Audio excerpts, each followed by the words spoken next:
The US dollar surges against major currencies following robust US jobs market data.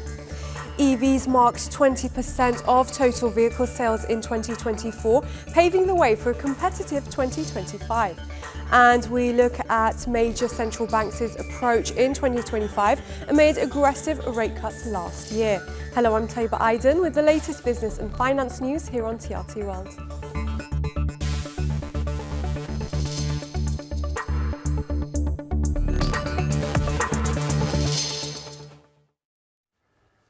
The US dollar began the new year on a strong note against a basket of currencies following robust jobs market data.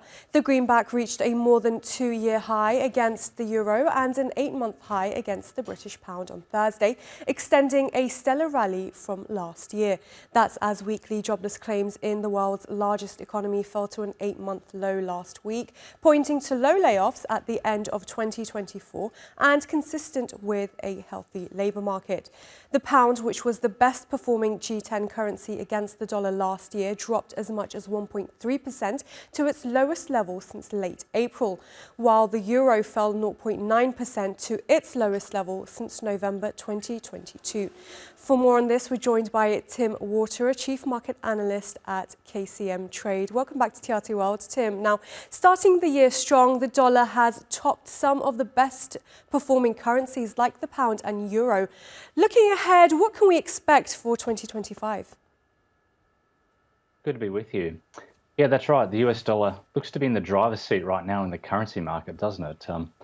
Putting on gains of around 6.5% last year and looking to carry on with that in the early stages of 2025. Now, what's behind that strength? Well, it's a combination of factors. If we look at where the run higher first started, it was around that Trump election victory in the US. That sent it on an upward trajectory. Since then, we've had a bit of a shift in tone from the US Federal Reserve, moving to a more hawkish stance on interest rates. Looks like we may not get as many interest rate cuts in the US this year as was previously expected. That's boosted the US Treasury yields, which in turn has boosted the US dollar. So it's really that yield differential, which is in favour of the greenback at the moment, which is driving the currency market right now and making the USD the pick of the bunch at the moment. As you say, it's pretty much racking up gains against all comers at the moment. And I think it really does come back to that interest rate picture for the US, which looks like they could be having higher rates than in other parts of the world. And also the expected pro-growth and potentially pro-inflationary policies we could see from President Trump in a month or two's time. And looking at the labour market now, has the recent jobs data added to investor confidence over the strength of the American economy? Yeah, so some quite solid initial jobless claims figures that we saw yesterday in the US. So I think that sort of continues the trend we've seen throughout last year, which is that the US jobs market has been a lot more resilient than policymakers were expecting it to be. And I guess part of that is that the jobs market has been a pocket of inflationary pressures, and that's why we haven't seen the Federal Reserve been able to get inflation back to that 2% target yet. So yeah, it's still looking pretty robust there. We'll get a better read on the US jobs market next week with the payrolls data when that comes out. Nearer term, we'll be looking at some manufacturing figures due for release in the US later today. Manufacturing sector, that has been a pocket of weakness for the US economy, so we'll probably see another sub 50 and therefore contractionary reading in the manufacturing sector. But overall, you would have to say that the US economy is still looking quite strong compared to other economies in Europe, for example, and other parts of Asia. And that's what's keeping the US dollar in demand. Is these capital inflows with people wanting to invest in the US. All right, we will have to leave it there. Tim Waterer, Chief Market Analyst at KCM Trade, thank you very much for joining us. Thanks. Now, it's been another busy year for central banks around the world as they've walked a tightrope between reviving economic growth and keeping inflation in check. The US Federal Reserve, the European Central Bank and the Bank of England have all started cutting interest rates following aggressive tightening campaigns during 2022 and 23. But as Omar Bakalola reports, their approach in 2025 might be more cautious. The Governing Council today decided to lower the 3 key ECB interest rates by 25 basis points. So today we've cut bank rate by 0.25 percentage points to 5%. Today, the Federal Open Market Committee decided to reduce the degree of policy restraint by lowering our policy interest rate by a half percentage point. After 2 years of relentless rate hikes, central banks have finally begun easing monetary policy. The US Federal Reserve, the European Central Bank, and the Bank of England launched their long-anticipated rate-cutting cycles in 2024, the first since the COVID-19 pandemic. In June, the ECB became the first major central bank to act. It had cut interest rates by 25 basis points for 4 times, taking its main policy rate to 3%. The Bank of England followed in August, trimming borrowing costs by 25 basis points, with another cut in November. Its benchmark rate now stands at 4.75%, down from a 16-year high of 5.25%. Meanwhile, the US Federal Reserve broke from its usual role as the first mover, lagging behind its peers in 2024. Since September, it reduced its policy rate by a total of 100 basis points, bringing it down to 4.5%. This marked the unwinding of one of the most aggressive tightening campaigns in around 40 years. The moves were largely driven by progress on the inflation front. Consumer prices in the US, Euro area, and the UK all started growing at a slower pace after peaking in the summer of 2022. Tight credit conditions were instrumental in cooling inflation to around 2% target set by all 3 central banks. But after a year of aggressive moves, central banks are expected to act more slowly in 2025. Persistent inflationary pressures remain a concern, and the road ahead is far from clear. I think inflation is going to be higher than expected, and I think they're trying to signal to the market that things are an environment where they don't want to continue to stoke these kind of animal spirits, if you will, by lowering rates and really adding more risk to the market. In the US, the Fed's actions could be further complicated by political developments.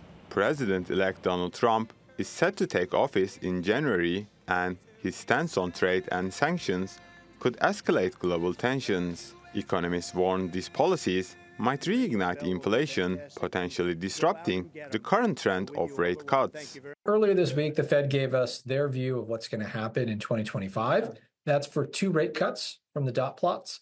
That used to be 4. I think the Fed is signaling very strongly to us that data dependency means really paying attention to inflation. We had thought the shift had been made just to the jobs market. The Fed had been vocal about that. But now we hear Fed Governor Hammack making very clear that this could also be an inflation story for 2025. So data dependency really is the Fed paying attention to everything all at once. As global economies brace for potential disruptions, central banks are now facing a delicate balancing act, supporting growth without fanning the flames of inflation. Ömer Bakkaloğlu, TRT World. Let's get more on this now with financial economist Francis Coppola, who joins us from Kent in the UK. Good to have you back on the programme with us, Francis. Now, major central banks began their easing cycles last year as pandemic-era inflation finally neared their 2% targets. So are we getting any closer to declaring victory in their fight against inflation? Well, clearly not, since inflation has been going up again. Certainly in the US and UK, it's above target. And also, there are still inflationary pressures in the world. We have to wait a bit to see what happens when President Trump takes office. But all the mood music from that incoming administration is that policies are likely to be inflationary. It's a very protectionist government, and those policies, such policies do tend to spark inflation. And for other places in the world, yes, we are still seeing inflationary pressures. I don't think the fight is over yet. Right, and have global markets been satisfied with the pace of these rate cuts? Not really. Markets wanted cuts earlier and faster. They thought they would come down more quickly. I think they've been a little bit surprised, particularly in the US, by the strength of employment. The Fed has a dual mandate. It has employment as well as inflation. And although inflation is a little above target, the jobs market is really doing very well. So perhaps the expectations of markets that rates would come down sooner and faster were a little off whack. That the US economy, the Fed's twin targets, are both signalling a more hawkish stance. So do you think the Fed was too late in cutting rates? Yes, I think it was. I think it was too late to raise them in the first place, and then it had to play catch up and do this extremely aggressive rate tightening cycle that we saw, which was very disruptive in many ways to people's lives. And then it was late cutting them again, as indeed the other central banks were. I would have to say the ECB is even later. I look at the monetary developments in the Eurozone, and for my money, the ECB is about a year late cutting rates. That has consequences for growth, because if you stay too tight for too long, you depress growth. And what do you expect in their approach for this coming year? I think that all the eyes at the moment are on growth. Everybody wants growth. All governments want growth, and they're putting pressure on central banks to generate growth somehow. And so there'll be political pressure on central banks to keep interest rates low in order to spark growth. At the same time as they will be under pressure to counter rising inflationary pressures, particularly if the world takes a more protectionist stance, as it seems to be heading in that direction at the moment. All right, Frances Coppola, we will have to leave it there. Thank you very much for joining us. Pleasure as always. Now, Tesla has faced its first ever decline in yearly deliveries, dropping by 1.1% in 2024, despite Elon Musk's optimistic prediction of slight growth. The reasons behind the downturn were mainly European subsidies being slashed and more Americans choosing affordable hybrid cars, as well as competition from China's BYD intensifying. Tesla stock fell by 7% on the news. On the other hand, 2024 was a defining year for electric vehicles, marked by rapid advancements and significant market growth. Talha Duman has the key moments that shaped this year. China's car makers made a bold statement at Europe's biggest auto show. Their sleek new models stole the spotlight in Paris from their European competitors, with their focus on smart features and advanced technology. Many in Europe fear they're losing the battle against Chinese companies. We're going through a difficult time because the European market is shrinking and there's very strong competition from China. Global EV sales surged in 2024, with fully electric and plug-in hybrid models gaining popularity across markets. EVs now make up nearly 20% of global car sales, a remarkable leap from just a few years ago. China continues to lead the charge, with over 8 million EVs sold last year, representing 60% of global sales. Government support has strengthened its lead in the EV market. China's automobile industry is developing towards a higher technological content and higher quality of development. We see that this trend is getting better and better. In the U.S., 2024 saw a 35 year-over-year increase, with EV sales reaching 2.5 million. Federal tax credits and a wider range of affordable EV models were key drivers of this growth. However, the story in Europe has been more mixed. All-electric vehicles now hold a 15.1% market share, down from 15.4% in 2023, but hybrid sales rose sharply, climbing from 26.5% of the market in 2023 to more than 31% in 2024. In Turkey, the country's first homegrown electric vehicle maker, TOG, claimed the top spot in the domestic market, and EV sales have nearly doubled, driven by TOG's entry, with over 20,000 cars sold in the first 10 months of the year. We have so many initiatives all over the world, many of them being in China. I mean, it's also the biggest market, honestly, in the entire world for electric vehicles. So I believe there will be some consolidation. While the rise of EVs is bringing success for newcomers like Togg, traditional automakers are facing challenges. Volkswagen struggled with failing demand for its combustion engine cars and slower EV adoption. The company announced plans to close 3 factories in Germany and cut thousands of jobs. It marks the first shutdowns in its 87-year history. The sad thing is I felt encouraged because we've been waiting for Volkswagen to make a move and do something different, do something bold for quite some time. I mean, they said back in 2009 that they would sell 1 million units and be the #1 selling vehicle company in the world, and that's far from that. As 2024 comes to a close, the EV sector stands at a crucial turning point. This year brought both progress for China and struggles for many European makers. Experts believe 2025 could be a game changer as more innovations are rolled out and competition intensifies to a whole new level. Talha Duman, TRT World.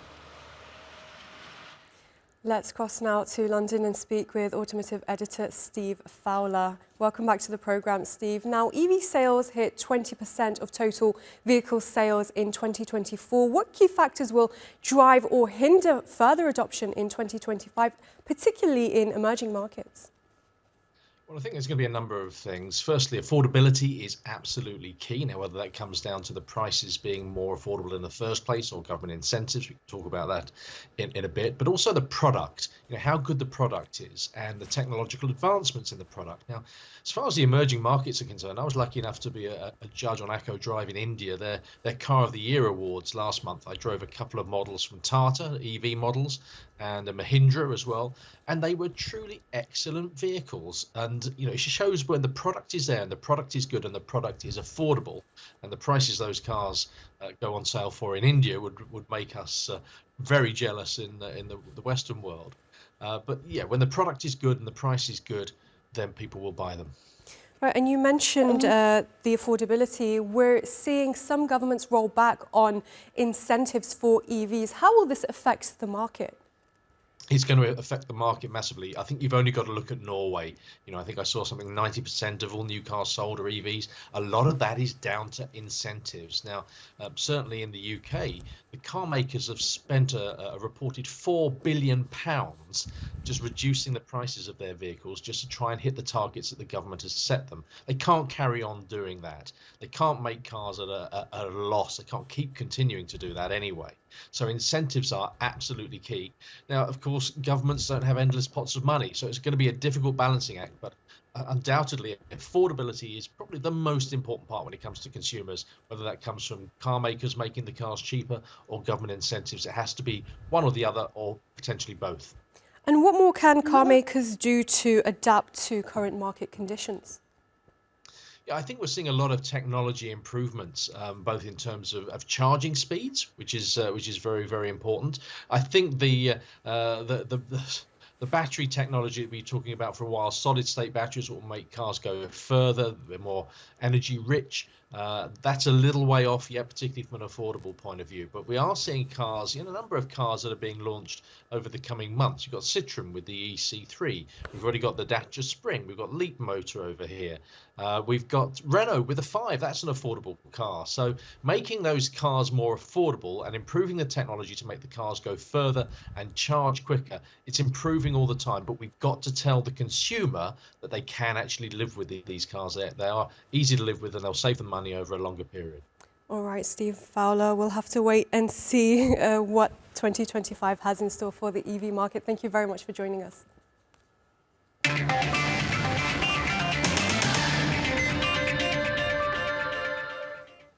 Now a quick look at some of the other top business stories from around the world. Qatar Airways will resume flights to Syria after nearly 13 years, starting services to Damascus on January 7th.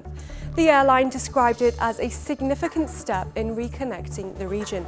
The move comes just a month after opposition forces ousted Bashar Assad, ending more than a decade of civil war. Liquefied natural gas exports in the US have reached record levels, rising to 426 million metric tons. It's a sign of a strong year ahead as the country's 2 new gas processing plants began operations. US natural gas demand is expected to rise to almost 500 million metric tons this year, following the commissioning of Venture Global LNG's 20 million tons per annum Plague Mines plant in Louisiana. And a US court has rejected the Biden administration's bid to restore net neutrality rules. The court found that the federal government doesn't have the authority to regulate utilities like internet providers. The decision marks the end of a years-long legal battle over open internet rules first introduced under former President Barack Obama. Net neutrality laws ensure internet providers treat all online content equally, prohibiting any blocking. The World Bank has revised its growth trajectory for the Chinese economy upwards. Despite exports growing slower in November and falling short of expectations, the country is plagued with a range of problems, and officials promise more of a dovish policy stance to get the economy back on track, as Emre Boz reports. The assembly line for these Chinese manufacturers is finally picking up. This is despite a year of lackluster growth. Production has been declining since the start of the year, only beginning its upward growth in October, then climbing further in November by 6%. This is due to increased orders for general-purpose equipment and vehicles. Reports indicate that this was mostly due to domestic spending. The World Bank forecasts that the Chinese economy will finish 2024 with a growth of 4.9%, a 0.1% increase from its June prediction. The figure is still below the Chinese government's target of 5%. Even with the positive figures, the Chinese economy has a range of obstacles to overcome. One of them is low consumer confidence. It's continued to fall since the beginning of the year, rising slightly in October to 86.9 points. And this is having an impact on your everyday worker. I resigned from my previous company in April, and I have sent out resumes during this period. But you can see it takes more than half a year to get a new job. There are not so many projects, and there is not much demand for personnel. The real estate sector is another challenge for officials in China. Row after row of empty houses is a stark reminder of how bad things are in the real estate markets. The price trend is downward for newly built homes, hitting negative 5.9% in October, the steepest decline in more than 9 years. The figure recovered slightly to negative 5.7% in November. It provides some relief for policymakers who've been struggling to stabilize the markets. Among the attempts to improve the markets, officials have introduced pro-housing tax policies, lowering D taxes to 1% for those buying first and second homes that are under 140 square meters. The move helps improve demand by removing costs for property transfers. In November, China's economy saw steady recovery, with the combined effects of macroeconomic policies continuing to yield positive results. The industrial and service sectors grew rapidly, while employment and prices remained stable. And in order to improve consumer confidence and encourage growth, policymakers have announced a stimulus package.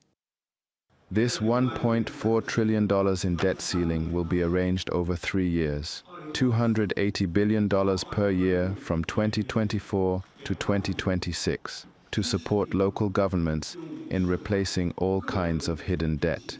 The goal is to use central government bonds to get rid of local debt. The central government aims to help local authorities to swap their hidden debt. The move aims to boost investor confidence by improving oversight over these local administrations.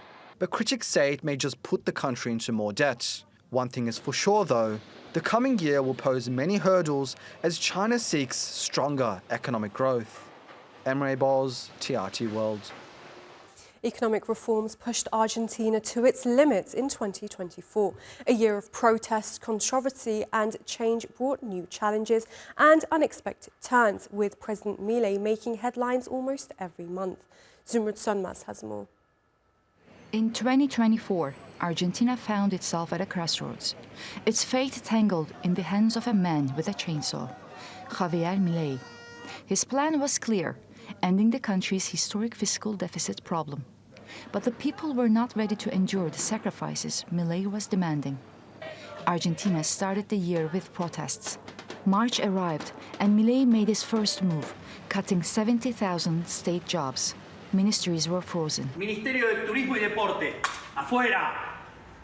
Ministerio de Cultura, afuera. Then, in April, a glimmer of hope emerged. Argentina, for the first time in 16 years, saw a fiscal surplus. It wasn't much, but it was a sign that Milei's measures might just be working. By May, the signs of change began to grow clearer. Inflation, which had been out of control for decades, finally began to slow. The country also saw a 10-year high in its trade balance, a silver lining amid the storm. June brought a major reform, quelling some protests.